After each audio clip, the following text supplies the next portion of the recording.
saya Nadia Hurnisa, saya dari HK23A. Di sini saya akan menjelaskan tentang garis-garis besar pembaharuan pidana dalam KUHP baru Undang-Undang Nomor 1 Tahun 2023. Tujuan diperbarui KUHP ada 3. Yang pertama yaitu KUHP yang kita miliki dibuat pada tahun 1800, berarti sudah 222 tahun diberlakukan di Indonesia sejak tahun 1918. Kemudian yang kedua disesuaikan dengan perkembangan karena saat ini di era 4.0 tetapi menjadi 5.0 karena sesuai era perkembangan sosial. Kemudian yang ketiga untuk menjamin kepastian hukum.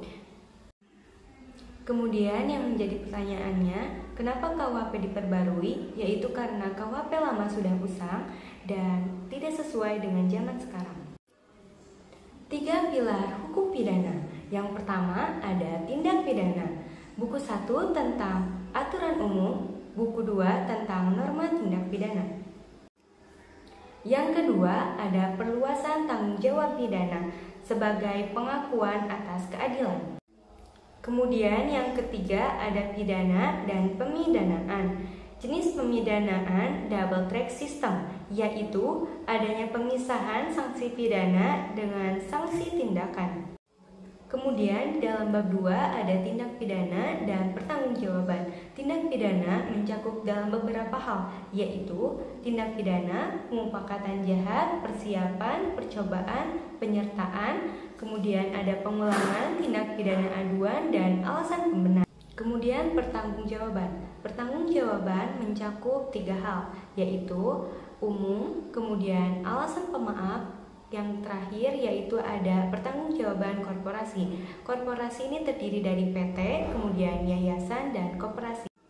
Di dalam hukum pidana ada 2 pandangan, yaitu monistis dan dualistis. Monistis yaitu penyamaan tindak pidana dengan pertanggungjawaban, dan dualistis yaitu pemisahan tindak pidana dengan pertanggungjawaban. Jadi KUHP baru ini termasuk di dalam pandangan dualistis.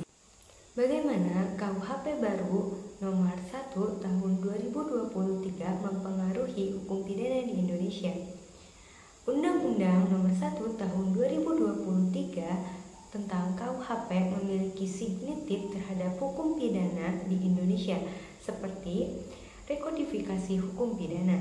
Itu undang-undang ini mengkomodir pembaharuan dari hukum pidana modern mengikuti kemajuan era globalisasi tanpa meninggalkan kearifan lokal sesuai rasa keadilan yang hidup dalam masyarakat.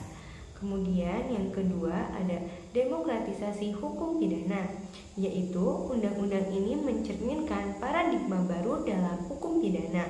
Undang-undang ini mengubah cara berpikir masyarakat, menjauhkan diri dari paradigma hukum pidana klasik yang dianggap sebagai sarana balas dendam. Kemudian yang ketiga ada konsolidasi hukum pidana, yaitu undang-undang ini memberikan landasan yang lebih kokoh dan terstruktur dalam penerapan hukum pidana di Indonesia.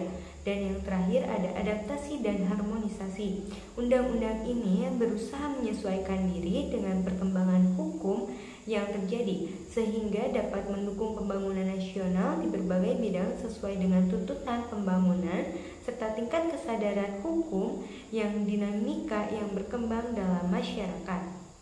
Dengan demikian, KUHP baru membawa perubahan dalam hukum pidana di Indonesia ke arah yang lebih modern, manusiawi, dan sesuai dengan tuntutan zaman.